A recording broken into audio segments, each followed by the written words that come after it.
మన ప్రభువైన యేసుక్రీస్తు నామంలో అందరికీ వందనాలు. ఈరోజు దేవుని వాగ్దానం, నిన్ను స్వస్థపరచు యెహోవాను నేనే అనెను.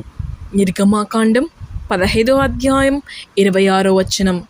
ప్రియ సహోదరి సహోదరులారా, మన తండ్రి అయిన దేవుడు తన చిత్తం నెరవేర్చుకోవడానికి మనలను ఈ లోకంలోనికి పంపిన తండ్రి పరలోక సంబంధమైన ఆత్మను, భూలోక సంబంధమైన దేహమును ఇచ్చి మంచి పొలంలో విత్తినందుకు నిండు కృతజ్ఞతా స్తోత్రములు. ఆత్మను జీవం గల వాక్యంతో ఉజ్జీవింపచేసుకుంటూ ఈ ఘటమును దేవుడిచ్చిన శ్రేష్టమైన పదార్థములతో ఒక నియమంగా మితంగా తీసుకుంటూ కాపాడుకోవాల్సిన బాధ్యత మన మీద ఉన్నది. లోకంలో ఉన్న మన ఘటమును కొన్ని అస్వస్థలకు గురి అవుతూ ఉంటుంది. వెంటనే ప్రభువు నామమున ప్రార్థనా శక్తి, పరిశుద్ధాత్మ బలముతో వైద్యుల ద్వారా జాగృతి అయి కాపాడుకోవాలి. ఆయన చిత్తం నెరవేర్చుకోవడానికి ఆయన చేతిలో ఒక సాధనముగా ప్రభుకు సమర్పించుకోవాలి. ఈ దేహము విషయమే లోకంలో జరుగుతున్న పరిస్థితులు బట్టి నిరుత్సాహపడకుండా ప్రభుకు సాక్షిగా నిలుపుకోవాలి. ఆయన పిలిచేంత వరకు ఈ దేహమును కాపాడుకోవాలి. మన విశ్వాస ప్రయాణంలో ఆయన ఇచ్చిన ఆత్మను దేహం ద్వారా ఆయనను మహిమపరచుకుంటూ ఆయన చిత్తానికి ఒక సాధనముగా ఆయన కొరకు మనము బ్రతకాలి. ఆమేన్. ప్రార్థించుకుందాం. పరిశుద్ధుడా, ప్రేమగల తండ్రి, కృపగల దేవ, నీకు వేలాది స్తోత్రాలు నైనా తండ్రి. ఈ ఉదయకాల సమయంలో నువ్వు నన్ను క్షేమంగా లేపినందుకు నీకు వేలాది స్తోత్రాలు యేసయ్యా నైనా తండ్రి. నువ్వు ఇచ్చిన వాగ్దానానికి నీకు వేలాది స్తుతి స్తోత్రం నైనా తండ్రి. నేను స్వస్థపరిచి యెహోవాను నేనే అనెను అంటున్నావు కదా నైనా. ఇది చాలు యేసయ్యా నా జీవితంలోనైనా తండ్రి. నిజంగానైనా తండ్రి, నువ్వు ఇంత గొప్ప వాగ్దానంనైనా తండ్రి మా అందరికీ నువ్వు దయచేసినందుకు నీకు వేలాది స్తోత్రం నైనా తండ్రి.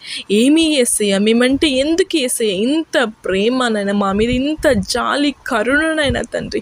నా బిడ్డ ఎక్కడికి తప్పిపోతాడో నువ్వు మమ్మల్ని పట్టుకునేందుకు నీకు వేలాది స్తోత్రాలు యేసయ్యా. నిజంగానైనా తండ్రి, ఈ ప్రార్థన ఎవరెవరు వింటున్నారో నైనా తండ్రి, ఎవరి ఏ అనారోగ్యంతో, ఎవరి ఏనైనా తండ్రి బిడ్డలతో అల్లాడిపోతున్నారో నైనా, మంచంలో నుంచి లేలేకపోతున్నారో నైనా తండ్రి, ఆ బిడ్డను స్వస్థపరచునైనా తండ్రి. తాకు ఆ బిడ్డను నైనా తండ్రి.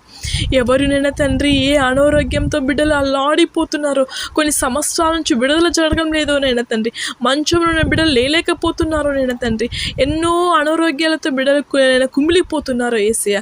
ఈరోజు ఆ బిడ్డలకు నువ్వు స్వస్థపరచునైనా తండ్రి. తాక్కునైనా తండ్రి ఆ బిడ్డలనైనా తండ్రి, దాని నుంచి విడుదల దయచేయి యేసయ్య. నీకు స్తోత్రం నైనా తండ్రి. ఎవరు కుమిలిపోతున్నారో నైనా తండ్రి, గుండె జబ్బులతోనైనా తండ్రి, లంగ్స్ ప్రాబ్లంతో, కిడ్నీ ప్రాబ్లంతోనైనా తండ్రి, ఇంకా ఎవరి ఆస్తమాతోనైనా తండ్రి, అనేకమైన పక్షవాతంతో ఎవరెవరునైనా తండ్రి బిడ్డలునైనా తండ్రి కృంగిపోయి నలిగిపోయినైనా తండ్రి, మాకు స్వస్థత లేదా అని బిడ్డలకు నేను విసిగి చెంది ఉన్న బిడ్డలు నేను తండ్రి, ఈరోజు ఆ బిడ్డలను స్వస్థపరిచినైనా తండ్రి. నువ్వు తాకబోతున్నందుకు నీకు వేలాది స్తోత్రాలు యేసయ్యా. నిజంగానైనా తండ్రి, నైనా తండ్రి బిడ్డలు ఎంతో అద్భుతమైన కార్యాలు చేసిన దేవుడు నైనా తండ్రి. ఈరోజు ఆ బిడ్డల పక్షాన్ని అద్భుతమైన కార్యం జరిపించు అయ్యా యేసయ్యా. నీకు స్తోత్రం నైనా తండ్రి.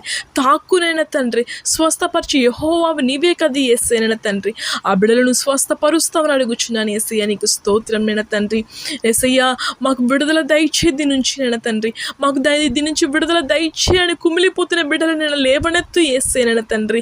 యేసు స్వామి, ఈ వాగ్దానం వాళ్ళకి నెమ్మది దయచే యేసయ్యా తండ్రి.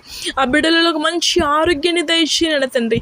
ఎవరు ఏ అనారోగ్యంతో ఎవరు కుమిలిపోతున్నారో, నలిగిపోతున్నారో నైనా తండ్రి, నాకు ఈ జీవితం నుంచి నాకు విడుదల దయచే అని కుమిలిపోతున్న బిడ్డలకి నైనా తండ్రి నీ స్వస్థతను దయచేస్తుంది నీకు వేలాది స్తోత్రాలు నైనా. ఆ బిడ్డలను తాకబోతున్నది నీకు స్తోత్రం నైనా తండ్రి. బిడ్డలు ఈ ప్రార్థన వింటుండగా వాళ్ళకి అద్భుతమైన కార్యం జరిపించి యేసయ్యా తండ్రి. బిడ్డలు కూడా గొప్ప సాక్ష్యం చెప్పేలాగా బిడ్డలు నడిపించుకొనైనా తండ్రి. ఆ బిడ్డల నీ కృప, నీ ప్రేమ, నీ కృప, నీ కనికరమునైనా తండ్రి నువ్వు చూపించబోతున్నందుకు నీకే ఘనత మహిమ చెల్లిస్తూ నజరేయుడగు యేసుక్రీస్తు నామమున ప్రార్థిస్తున్నాను మా తండ్రి. ఆమేన్.